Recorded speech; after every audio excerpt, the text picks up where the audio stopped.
Listo. Hola señorita, ¿cómo está? Hola, profesor, muy bien. ¿Qué tal? ¿Cómo va todo?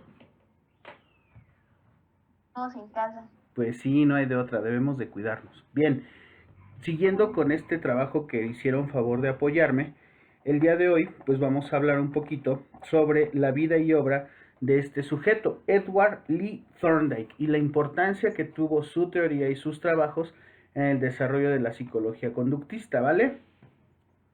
Sí, Muy bien, pues adelante. ok, buenas tardes. Yo les voy a hablar de Edward Lee Thorndike. La siguiente, por favor. Ajá, Bueno, él nació en Williamsburg en 1874. Muere en 1949 en Munster. Es un psicólogo y pedagogo estadounidense. Uno de los pioneros de la psicología del aprendizaje. Mm, Él estudió en la Universidad de Wageningen. Él comenzó su licenciatura, la terminó en 1895. Después completó su formación en Harvard, en la universidad, en Columbia. Después de eso se va a un doctorado en 1898 en la dirección de James Cult.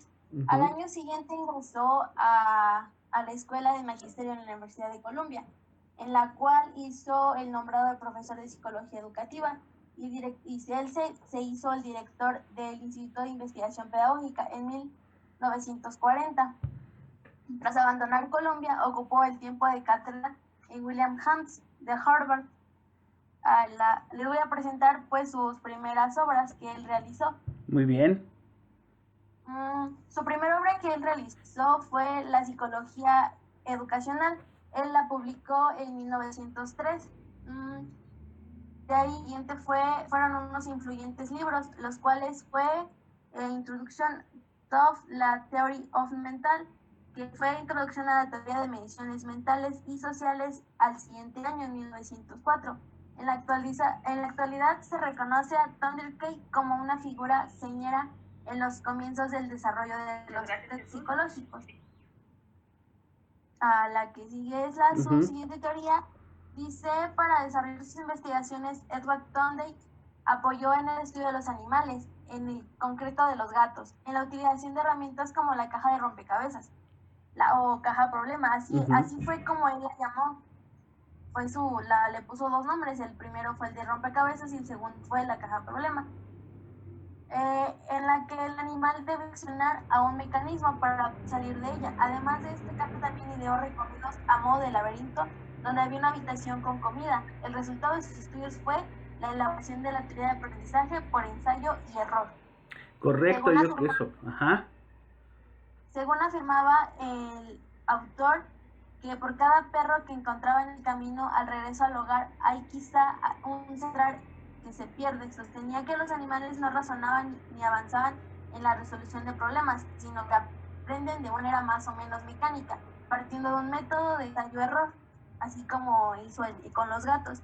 Él le hizo la caja para que empezara a ensayar y de ahí cometió un error y ya salía. O sea, el La siguiente, aprendizaje de los animales no se da por razonamiento, sino más bien por un sistema de ensayo-error.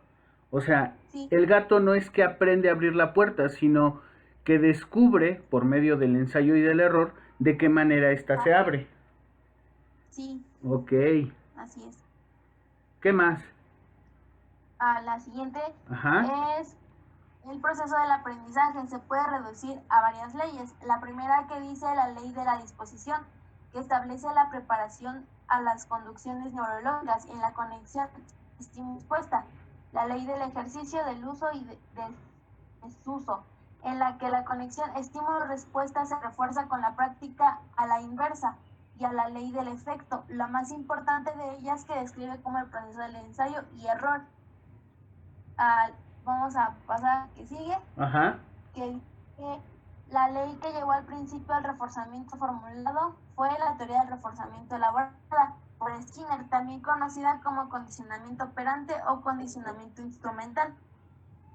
Intenta explicar la conducta humana en correspondencia con el medio ambiente o estímulos que la rodean. Mediante el método experimental, Skinner llega la aparición de un estímulo desencadena una respuesta de la persona. A la que sigue. Muy bien. Igual ahí Skinner fue uno de sus acompañantes, que dice que estableció la conducta de un contexto o situación a otra siempre que las consecuencias, es decir, los reforzadores no cambian o lo hagan siguiendo unas ciertas lógicas, lo que son las reglas, que hay que descubrir como consecuencia. Tanto el comportamiento humano como el animal puede ser condicionados o modificados utilizando una serie de estímulos que el sujeto puede considerar satisfactorios o no. Explicando de una manera más sencilla la teoría del reforzamiento, hace hincapié que una persona tiene más probabilidades de repetir una conducta que es reforzada de manera positiva, así será más probable que repita aquellas que estén asociadas a estímulos o refuerzos negativos. Ok, aquí solamente hacer la aclaración.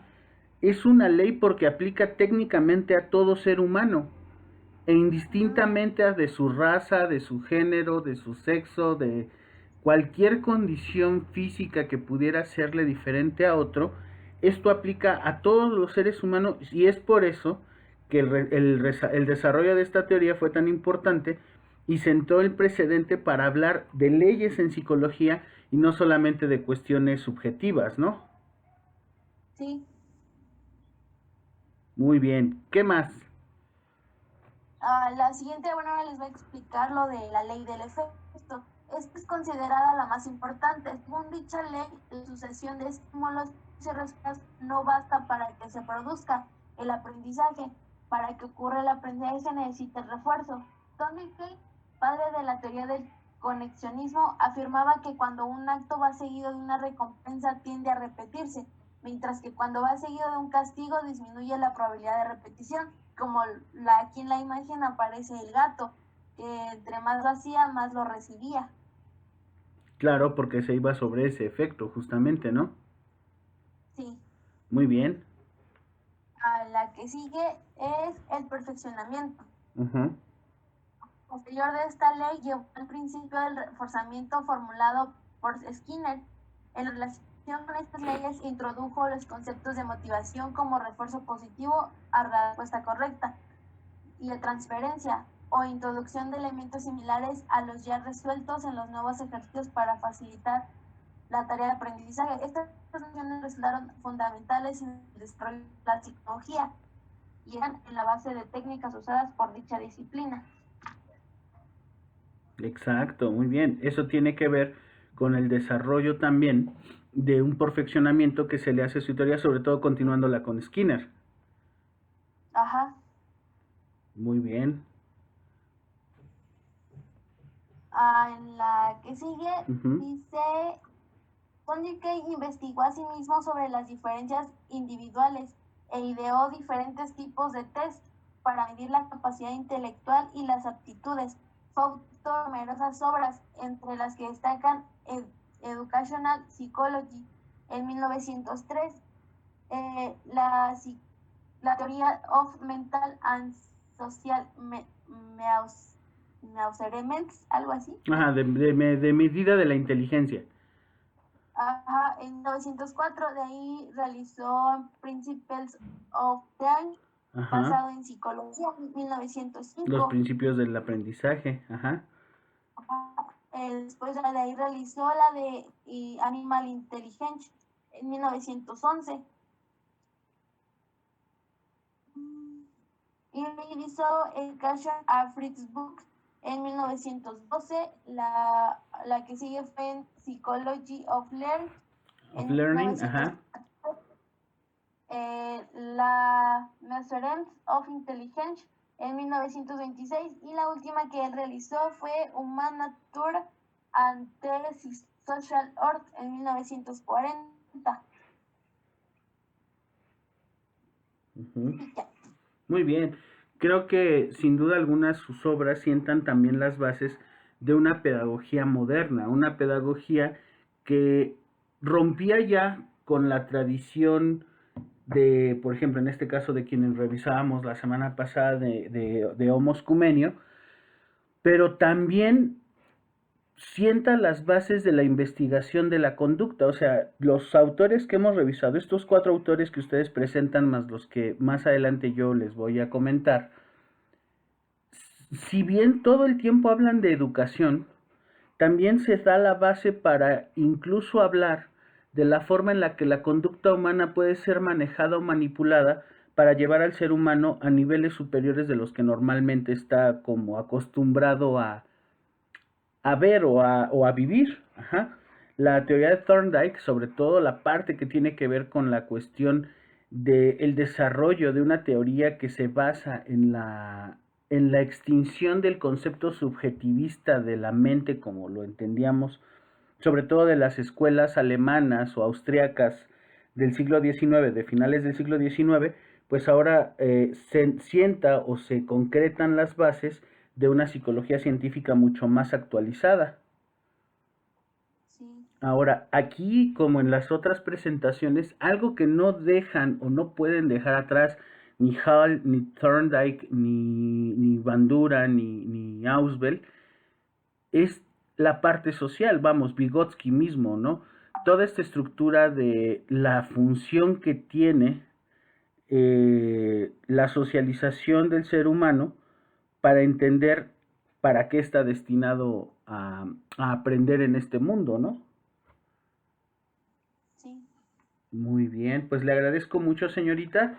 Creo que sin duda nos dejan bases muy sólidas para entender la psicología de la educación desde una perspectiva que le llega a la conducta.